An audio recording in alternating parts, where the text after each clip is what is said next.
هەواڵان سلااوتان لەبێ.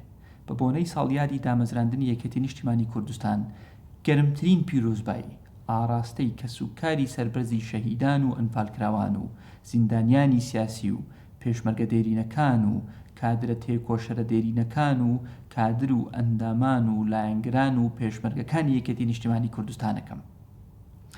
شارەوانیە کە یەکێتی نیشتیمانی کوردستان حزبێکە کە مێژووەکەی پڕ لە سەروەری و چیرۆکی نەبەردی و قارەمانی، بەڵام یەکێتی تەنها حزبێک نییە کە لە ڕابردوودا دەژی، بەڵکو حزبێکە کە ئەمڕۆ خەبات دەکا لە پێناوی ئایندەیەکی گەشتر بۆ کۆمەڵانی خەڵکی کوردستان.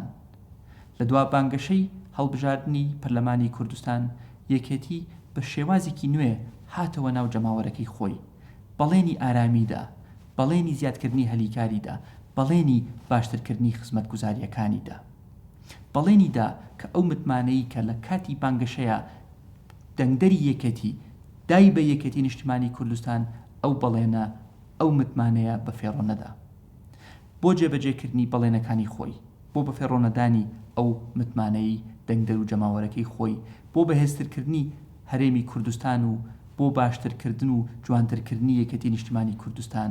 یەکێتی ئەبێ خۆی بگونجێنێ لەگەڵ ئەو تەحەدانەی کە ئەمڕۆ ڕوبەڕووی کوردستان و یەکێتی و عێراق بوونەتەوە.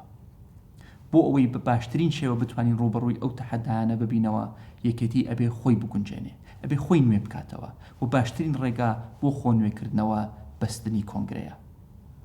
لە زاخۆوە تاک و گەرمیان داوای کادران و ئەندامانی یەکێتی نیشتیمانی کوردستانمان پێ ئەگات کە داوای کۆنگرە ئەکەن.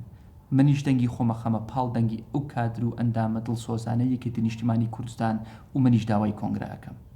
کۆنگرە بۆ نوێبوونەوە، کۆنگرە بۆ بەهێزکردنەوەی یەکێتی نیشتیمانی کوردستان، کۆنگرە بۆ پیاچوونەوە بە ئۆرگانەکانی یەکێتی، کۆنگرە بۆ پیاچوونەوە بە سیاسەتەکانی یەکێتی، کۆنگرە بۆ گەڕانەوە بۆ سەر ئەو مەبدەانەی کە یەکێتی لە پێناوی دروست بوون، کۆنگرەیەک بۆ داڕشتنی سیاسەتێکی ژیرانە کە بتوانێ ئەمڕۆ کوردستان ببات بەرەو کەناری ئارامی.